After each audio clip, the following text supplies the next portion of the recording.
विज्ञापित अंचल परिषद बाणपुर चिलिका निर्वाचन मंडलीर ऐतिहासिक प्रमुख स्थली और एक छोट सहर।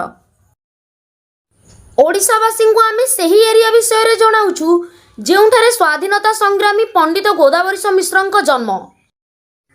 विज्ञापित अंचल परिषद बाणपुर तरफ डाक्तरखाना छकरे छोट टॉयलेट तैयारी करा जायछि और दुईटी छोट मिनी पार्क तैयारी करा जायछि। सेथिपाई धन्यवाद। सचेतन टाइम्स तरफ सरकार को अनुरोध बाणपुर बजार में कारोबार करुवा जनसाधारण निमंते शौचालय, स्वच्छ पानीय जल, जानवाहन रखा निमंते पार्किंग व्यवस्था और बस स्टैंड आवश्यकता अछि। आमे सही एरियार उन्नति निमंते कहूछु जो माटी रे पृथ्वी प्रसिद्ध अधिष्ठात्री देवी माँ भगवती पीठस्थली और मंदिर अवस्थित।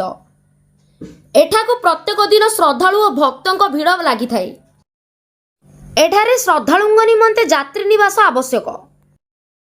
जनसाधारण स्वार्थ को दृष्टि रखी सरकार एथिप्रति ध्यान देवा निहाती जरूरी। वंदे उत्कल जननी।